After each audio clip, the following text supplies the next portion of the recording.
कौन है? आप ही तीनों ने। हाँ। पढ़ो। महालक्ष्मी के अवतार में श्री रुक्मिणी जी हैं और श्री किशोरी जी श्री कृष्ण का प्रेम समुद्र स्वरूप है ना, प्रेम स्वरूप है श्री कृष्ण। उनके प्रेम समुद्र का सार रूप हमारी श्री किशोरी। किशोरी जी कोई शक्ति नहीं है, शक्ति शक्तिमान के अधीन होती है और यहाँ किशोरी जी के अधीन ठाकुर जी हैं। जाके अधीन सदा ही सांवरो या ब्रज को सिरताज, हमारे माई श्यामा जी को राज। अगर शक्ति केवल लाडली जी होती तो शक्तिमान श्री कृष्ण के अधीन होती, जैसे माया अधीन है, जैसे रुक्मिणी जी अधीन है ठाकुर जी के। लेकिन यहाँ हमारी श्री जी ऐसे कर लें तो चरणों में गिर जाते हैं और प्रार्थना करते हैं कि लाडली जी ये भूछेप हमको सहा नहीं जाता, अधीन हुए ना, संग ही संग होए अधीन, संग ही संग डोले। ये वृंदावन की श्री जी को श्री लाल जी के हृदय का मूर्तिमान प्रेम कहा गया है। प्रीतिरु मूर्तिमती रस सिंधो सार संपत्ति विमला।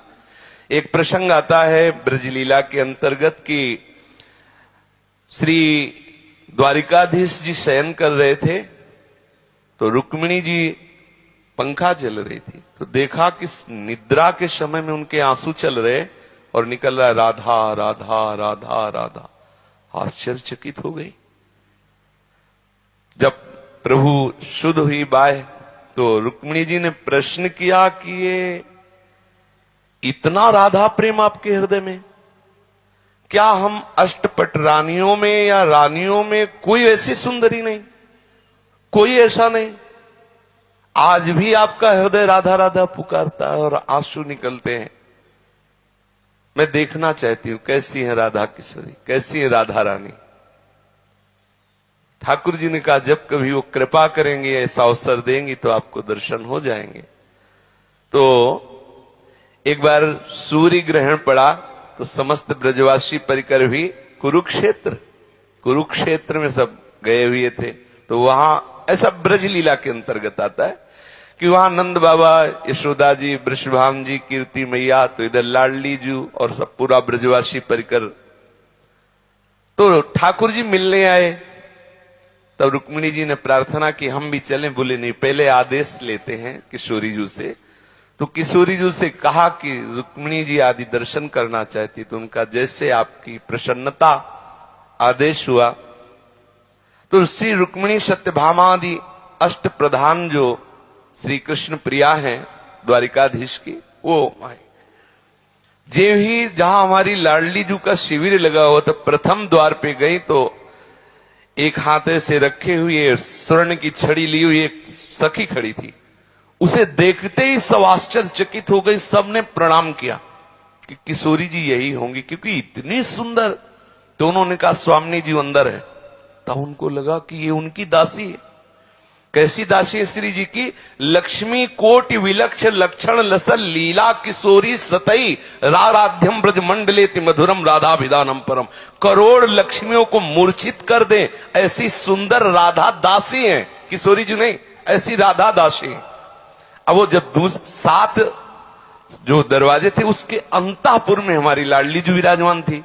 जब दूसरे में गई तो देखा अद्भुत कांति और सखी विराजमान। तो सर ये जरूर किशोरी जी, जय ही प्रणाम किया उनका स्वामी जी। तो और आश्चर्यचकित हुई, मतलब जिनकी दासियां ऐसे वैभव वाली, ऐसी महासुंदरी। आखिरकार जब 7वीं ड्योढ़ी पार की तो आंखों में कुछ दिखने न लगा, अपार तेज ही केवल। पीता अरुणच्छय मनंत तडिल लता भाम। मानो अनंत बिजलियां, 1,00,000 2,00,000 करोड़ नहीं, अनंत बिजलियां एक साथ उदित हो गई हो, ऐसी लाडली जी के श्री अंग से कांति प्रकट होती। पीता अरुणच्छय मनंत तडिल लता भाम, अनंत बिजलियों जैसी कांति। अब वो सब विकल हुई, तब सखियों ने कृपा की। फिर वो श्री जी के तेज को चीरकर उनके नेत्र श्री जी तक पहुंचे, अर्थात उस तेज को पार करने के लिए श्री जी की सहचरियों की कृपा उन पर।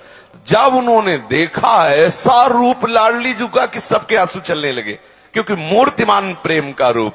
और फिर श्री कृष्ण से कहा कि आप इनके बिना जीते कैसे हो? पहले प्रश्न किया था कि क्या हम में से कोई ऐसा नहीं जो राधा को भुलवा सके, और अब जब दर्शन करके आए तब बोले आप उनके बिना जी कैसे रहे? तो हमारी श्री जी की होड़ कोई है सब श्री जी के ही अंश से, लेकिन हमारी लाडली जी महाराज की कोई होड़ कर सके। श्री स्वामी हरिदास जी कहते पाछे न होती अब हूं आगे हूं न हो है, ये गत अद्भुत रूप की और की हो रहे। हरिवंश महाप्रभु कहते देवलोक भूलोक रसातल सुनि कवि कुल मत डरिए, सहज माधुरी अंग अंग की कह कासो पट तरिए, देखो माई सुंदरता की। श्री जी तो श्री जी कोई शक्ति नहीं, शक्ति